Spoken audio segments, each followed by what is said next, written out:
누군가는 말하죠. 한국이 왜 일본과 전쟁해? 맞습니다. 한국과 일본은 서로 역사적인 문제가 얽혀있고 요즘은 경제적으로 서로 으르렁거리며 못 잡아먹어서 안달이지만 실제로 둘이 전면적인 전쟁을 할 가능성은 희박합니다. 한국은 위로 북한이 존재하고 일본은 자국만 지킬 수 있는 자위대만 보유하고 있죠.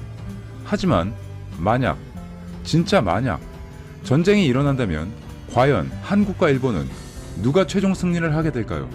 누가 뭐라 해도 한국이 이겼으면 하는 마음이 크지만 과연 전쟁이라는 것이 마음대로 흘러가지만은 않는다는 것은 역사가 증명합니다. 그렇다고 하더라도 미군이 개입하지 않고 북한의 위협이 없다는 가정하에서 한국과 일본 이 두 나라만의 전쟁이 일어난다면 과연 어떤 일이 벌어질까요? 이 질문에 대한 답은 의외로 쉽게 나왔습니다. 한국과 일본의 상황을 객관적으로 볼 수 있는 사람, 바로 주한미군으로 한국에서 20년 가까이 근무한 미군 사령관이 이 질문에 대한 답을 알려주었죠. 그 답은 한국이 100% 승리합니다. 입니다. 일말의 고민도 없는 깔끔한 대답. 오히려 한국인인 제가 더 의심스러울 정도로 단호합니다. 이 사람이 왜 한국 전쟁의 승리를 이렇게 확신에 찬 대답을 하는지 지금부터 설명을 해보겠습니다. 첫 번째, 일본보다 월등히 강한 한국 육군의 위력입니다. 한국의 육군의 세계적인 지위는 2019년 기준 세계 4위입니다. 육해공을 합한 전체적인 밀리터리 순위도 세계 7위에 위치하죠. 이에 비해 일본의 육군의 지위는 한국에 한참 못 미치죠. 따라서 한국 육군이 일본 본토에 상륙하기만 하면 일본은 어떻게 해보지도 못하고 며칠 만에 도쿄까지 밀려버린다는 것이 정설입니다. 말 그대로 후지산에 태극기를 꽂아버리는 것이죠. 항상 북한의 침공에 대비하여 실전 준비를 해온 한국의 육군은 일본 본토 아래에서부터 신속하게 밀어 올려버린다는 것입니다. 한국 육군이 일본 자위대와 전투하면 우위에 있다는 사실은 군대를 다녀온 사람이라면 대부분 공감하는 사실입니다. 모르시는 분들도 계실 수 있는데 대한민국의 육군은 14억의 중국에서도 쉽게 보지 못할 정도의 힘을 자랑합니다. 거의 세계 대부분의 육군과 견주어 봐도 탑급에 속할 정도입니다. 한국 육군보다 앞에 있는 나라는 겨우 미국, 러시아, 중국 정도죠. 전군 65만 명 중 52만 명이 육군인 대한민국 국군은 매우 특이한 형태를 취하고 있습니다. 포방부 혹은 육방부라 불릴 정도로 해군, 공군보다 육군으로 전쟁을 수행할 수 있을 정도입니다. 포병 전력 위주로 적진을 불바다로 만든 뒤 대량의 기계화 부대를 이용해 쑥대밭으로 전진하는 방식의 마치 소련군과 같은 전술을 사용 중이기 때문입니다. 더군다나 지상의 폭격기라 불리는 자주포는 육군의 화력 결정판이라고 할 수 있는데 한국은 러시아에 이어서 세계 2위의 보유량을 자랑합니다. 현재 대한민국의 7기동군단이 갖춘 기갑전력은 영국, 프랑스, 독일 육군 기갑전력 총합보다도 더 막강합니다. 그런데 대한민국의 기갑전력은 7군단만 있는 게 아니죠. 이에 비해 일본은 자국의 방어를 주로 하는 자위대를 가지고 있고 그것도 한국의 육군 수준의 3분의 1 수준으로 턱없이 낮은 숫자이죠. 그렇다고 일본의 무기가 한국보다 좋은 것도 아닙니다. 이런 일본 육상자위대는 한국의 기계화 사단을 하나 막기도 버거울 것입니다. 하지만 이 점도 대한민국 육군이 일본 본토에 진입한 이후에 가능한 것인데 과거에는 이것을 생각보다 어렵게 보는 사람들이 많았습니다. 그때까지만 해도 우리 해군력이 일본에 비해 한참 뒤처져 있었기 때문이죠. 그런 생각을 가진 사람들은 현재도 일본의 막강한 해군력을 뚫고 나갈 방법이 없을 것이기에 한국군은 일본 본토 근처도 가보지 못하고 바다에 수장될 거라고 예상합니다. 사실 이 말이 틀린 말은 아니었습니다. 실제로 그 당시에는 일본에 비비지도 못할 정도로 우리 군대는 약했습니다. 해군은 말할 필요도 없고 육군조차 약했으니 말이죠. 하지만 현재는 상황이 많이 달라졌습니다. 한국에서 일본 본토를 불바다로 만들 수 있는 장거리 미사일만 1000개를 넘게 보유하고 있고 우리 해군 역시 세계 10위권 수준으로 강해졌습니다. 일본은 일찍이 이지스함을 운영했는데 이는 동시에 최고 200개의 목표를 탐지, 추적하고 그중 24개의 목표를 동시에 공격할 수 있는 이지스 시스템을 말합니다. 이것이 있는 국가와 없는 국가의 전력은 엄청난 차이가 날 수밖에 없습니다. 당연히 대한민국은 그 당시 대한해협을 건너기도 힘들었죠. 하지만 시대는 바뀌었고 한국도 현재는 이지스함을 3척이나 운영하고 있으며 추후 3척을 더 건조 예정 중에 있습니다. 이런 상황에서 실제로 전쟁이 시작되면 먼저 한국의 장거리 미사일로 일본의 해상의 전함들과 일본 본토의 주요 군사시설들을 파괴시킵니다. 그 다음에 신속하게 한국 육군이 대한해협을 건너 상륙작전을 진행하게 됩니다.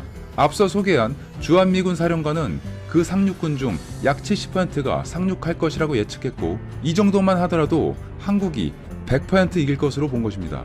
제 개인적인 생각으로 우리 육군은 기갑전단 포함 30%만 상륙해도 일본은 감당하기 힘들 것인데, 한국에게 특별한 이상이 있지 않는 이상 일본은 한국에게 점령될 수밖에 없는 것입니다. 그만큼 우리나라 대한민국의 육군은 말도 안 되게 셉니다. 두 번째로, 한국은 일본에는 없는 장거리 미사일을 보유하고 있다는 것입니다. 한국은 다양한 미사일을 가지고 있으며 특히 현무 3 시리즈는 엄청난 미사일 사거리를 가지고 있습니다. 특히 현무 3C는 사거리가 1500km의 순항 미사일로서 일본 전역을 사정권에 두고 있습니다. 1500km의 순항 미사일의 개발은 미국, 러시아, 이스라엘에 이어서 네 번째입니다. 이는 현재 실전 배치되어 있으며 일본 전역과 중국 베이징까지 사거리 안에 두고 있죠.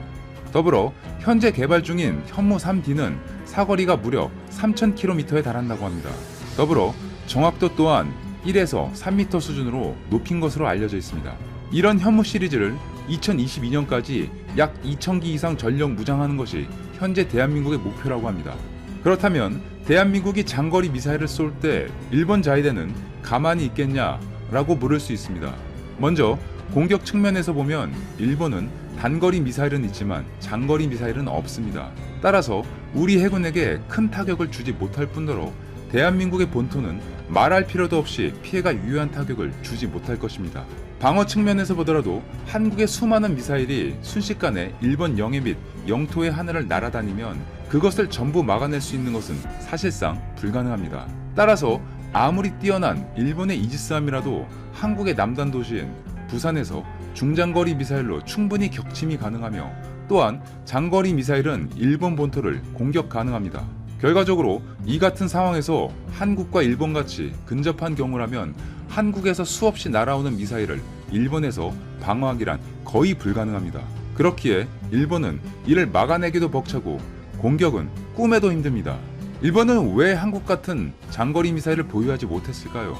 그 이유는 2차 세계대전 이후 일본은 헌법으로 자국보호 이외에 공격용 무기의 보유를 금지시켜왔기 때문이죠.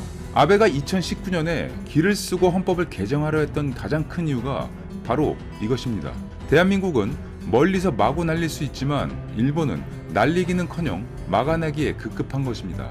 결과적으로 현재 미국의 도움 없이는 일본은 다른 나라하고 제대로 된 싸움을 할 수가 없습니다. 세 번째로, 대한민국 육군에 비해 규모와 실전성과 의지력이 떨어지는 일본 자위대의 자체적 한계입니다. 일본의 육상 자위대는 말은 국가를 지키는 군인이지만 실제로는 직업 군인이라고 보시면 됩니다. 말 그대로 직장인인 것이죠. 대한민국의 군인처럼 의무적으로 일정 기간을 병영에서 살면서 항시 전쟁에 대비하는 완전한 군인으로 근무하는 것이 아니라 군대라는 직장에 출근하고 퇴근하는 개념이기 때문에 전투 실력이나 사기면에서 거의 대학생과 초등학생 정도의 차이가 난다고 합니다. 게다가 그 숫자도 한국 육군은 거의 60만 명에 육박하는 데 반해 일본군은 그 4분의 1 정도인 약 15만 명밖에 안 됩니다. 다시 말해서 싸움 잘하는 어른 4명과 일반 초등학생 1명의 싸움이라고 보실 수 있습니다. 이런 상황에서 우리 육군이 일본 본토에 상륙할 때 일본 육상자위대는 사실상 크게 위협이 되지 못할 것으로 봐야 합니다. 따라서 핵심은 우리 육군의 일본 본토 상륙이고, 그것이 가능하려면 하늘을 장악하는 공군력과 바다를 장악하는 해군력이 뒷받침되어야 하는데, 예전에는 일본이 대한민국보다 압도적으로 강했지만 지금은 두 나라가 유효하게 차이나는 수준은 아닙니다. 결국 육군의 양과 질, 정신력에서 월등히 앞서는 대한민국 국군의 승리가 예상되며, 따라서 일본은 대한민국에게 전쟁에서 절대로 이길 수 없습니다. 전쟁이 시작하면 빠른 시간 내 대한민국 육군은 일본 본토에 상륙하기 시작할 것이고, 오사카와 도쿄까지 빠르게 진격 후 일본은 끝날 것으로 예상합니다. 그렇다면 일본이 한국 본토에 역으로 상륙하면 어떻게 될 것인가에 대해 생각해 볼 수 있습니다. 어떤 분들은 왜 꼭 우리만 일본 본토에 상륙한다고 생각하는 것인가? 전쟁이 나면 한국보다 3배나 많은 인구수를 가진 일본에서 더 많은 군인들을 징집한 후 한국을 역으로 공격할 수도 있지 않겠냐는 반론을 하시는 분도 계실 겁니다. 충분히 그럴 수도 있을 것입니다. 국가가 전쟁에 돌입했고 필요하다면 징집 가능한 대상은 징집이 되겠죠.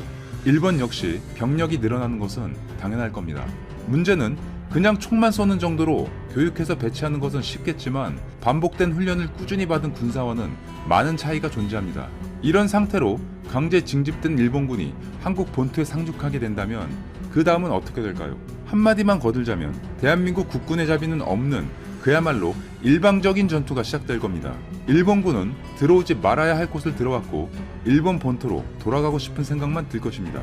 평소에 한국인들은 타인에게 먼저 피해를 끼치는 것을 싫어하며 타국을 침략하기보다는 좋은 관계를 유지하며 지내는 것을 몸소 보여주는 민족이었죠. 하지만 한 번이라도 이유 없는 공격을 당하거나 침략을 당하면 누구보다 뜨겁게 이에 대응하는 민족이기도 합니다. 더군다나 그 대상이 일본이라면 한국인들은 그 누가 시키지 않아도 자발적으로 전쟁에 참여할 것으로 예상합니다. 아마 그 정도는 상상을 초월할 것으로 예상하며 전쟁이라는 공식적으로 상대를 도륙할 수 있는 장에서 일본인들에게 그동안 묵혀왔던 울분을 대갚아주기 위해 그 누구보다 열심히 전투에 임하는 분들이 많을 겁니다. 앞서 말한 실전 감각과 정신력으로 무장한 60만 명의 현역 육군뿐만 아니라 평소에는 자신의 자리에서 맡겨진 일을 묵묵히 하며 한국을 이끄는 중추 역할을 하지만 누구보다 노련한 경험과 자부심을 가진 예비군 분들이 무려 150만 명이 기다리고 있기 때문입니다. 저 또한 예비군의 입장이지만 일본과 전투를 하게 된다면 더 잴 거 없이 바로 전장에 나갈 것입니다. 이런 상황은 일본인 입장에서는 상상하기 힘들 것이며 이 사실을 안다면 절대 한국 본토에 들어오려고 하지 않을 겁니다. 그들이 대한민국 영토에 들어오지 않는다고 해도 이미 전쟁이 일어나면 한국군은 이런 살기로 최단 기간에 일본 열도를 치고 올라갈 것입니다. 이래나 저래나 한국군이 일본인들과 전쟁에서 붙으면 그들에게 지옥이기는 마찬가지일 것입니다. 시작에도 말씀드렸지만 실제로 대한민국과 일본 사이에 전쟁이 일어날 확률은 아주 적습니다. 하지만 앞서 설명한 대로 만약 그런 일이 일어난다면 주한미군의 사령관의 말처럼 한국은 일본을 압도하고 승리를 차지할 것으로 예상합니다. 세계 10대 경제대국 및 10대 군사대국 중 현재까지 거의 반세기를 전쟁 준비에 열을 올린 국가는 미국과 한국뿐이며 이는 일본이라는 나라가 한국에게 상대가 되지 않는 상황까지 오게 한 것입니다. 이전에 이순신 장군님이 이런 말씀을 하셨습니다. 달아나는 외놈을 단 한 명도 남겨두지 마라. 지금 달아나는 외놈들의 후손이 장차 우리의 후손을 위협하지 못하게 말이다. 현재 한국과 일본은 실제 전쟁은 아니지만 경제 전쟁을 하고 있습니다. 이 또한 한국의 강력한 정신력과 강한 힘으로 일본을 이길 것이라고 저는 의심하지 않습니다. 이상 이슈트래커였습니다.